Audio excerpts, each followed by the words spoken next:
Assalamualaikum warahmatullahi wabarakatuh. Perkenalkan, nama saya Chandra Nugroho dengan NIM 20523345 kelas PPS 2 ini.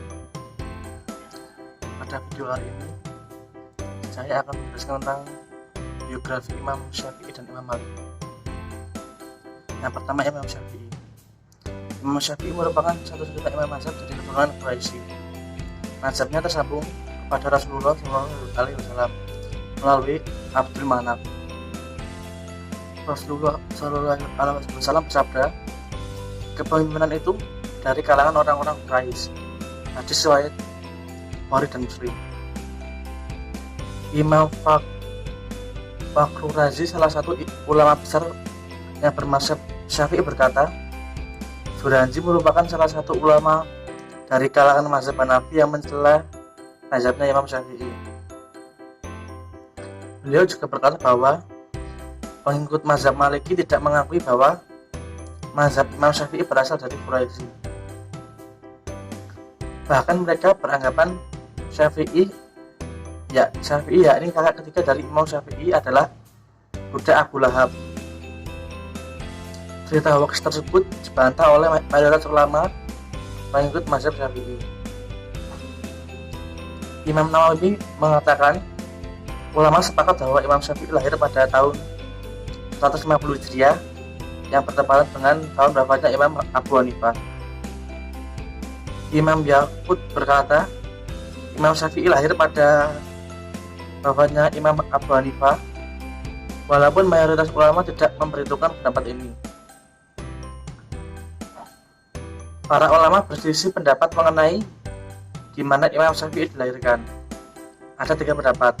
Yang pertama, Imam Syafi'i dilahirkan di Gaza pada tahun 150 Hijriah. Pada umur 3 tahun dia pindah ke Makkah. Kedua, Imam Syafi'i dilahirkan di Asqalan. Jarak antara Asqalan dengan Gaza sekitar 3 parsah, dan kedua daerah ini termasuk dalam wilayah Palestina. Ketiga, Imam Syafi'i dilahirkan di Yaman. Khawatir takut terlantar, ibunya membawanya ke Makkah. Ini merupakan pendapat yang paling lemah di antara pendapat yang lain. Mengenai pendapat pertama dan kedua, walaupun secara dahriatnya kontradiksi, namun bisa dikompromikan. Perkataan Imam Syafi'i bahwa dirinya lahir di Gaza maksudnya adalah desa, sedangkan perkataan Imam Syafi'i bahwa dirinya lahir di Asqalan maksudnya adalah kota. Kedua tempat tersebut sama-sama masuk wilayah Palestina. Imam Syafi'i menderita penyakit Basir yang sangat parah hingga menyebabkan beliau meninggal dunia. Ada juga isu yang tersebar di tengah-tengah masyarakat bahwa beliau meninggal dunia karena pertikaian antara beliau dengan pemuda pengikut mazhab Maliki. Karena kalah debat, pemuda ini melaporkan Imam Syafi'i ke Gubernur Mesir. Akhirnya, Gubernur Mesir mengirimkan utusan untuk membunuh Imam Syafi'i. Akan tetapi, kisah ini tidak bisa dipertanggungjawabkan keautentikannya. Imam Syafi'i meninggal pada malam Jumat setelah maghrib. Ada juga yang mengatakan setelah Isya pada akhir bulan Rajab, tepatnya tahun 204 Hijriah, dan beliau dikuburkan di Mesir. Ya, sekian itu adalah biografi dari Imam Syafi'i. Dan yang kedua adalah biografi dari Imam Malik. Imam Malik lahir di Mekah pada tahun 93 Hijriah. Demikian mayoritas ulama berpendapatan jarak 79 tahun dari wafatnya Rasulullah. Beliau lahir bertepatan pada tahun di mana Anas, pelayan Rasulullah SAW, wafat. Kehidupan Imam Malik erat kaitannya dengan berbagai hal yang menakjubkan. Bahkan hal-hal mengagumkan tersebut sudah dimulai sejak beliau belum lahir di dunia ini, di mana Imam Malik berada dalam kandungan selama 3 tahun, padahal lazimnya para ibu mengandung selama 9 bulan. Beliau rahimahullah meninggal pada usia 85 tahun, tepat pada 4 Rabiul Awal 179 Hijriah di Madinah dan dikuburkan di Baqi. Semoga Allah merahmati beliau dengan rahmat yang luas. Amin.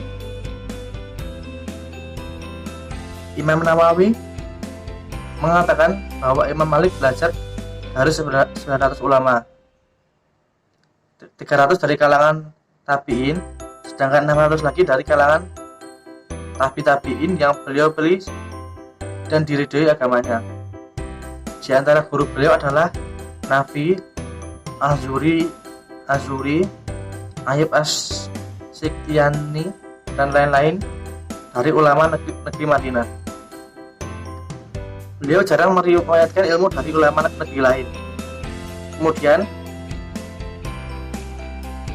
murid beliau juga banyak jumlahnya, dan diantaranya guru beliau yang juga meriwayatkan ilmu dari Imam Malik adalah Azuri, Rabi'ah, Yahya bin Sa'id, dan selainnya. Sedangkan dari sejawat beliau adalah Imam Al-Auza,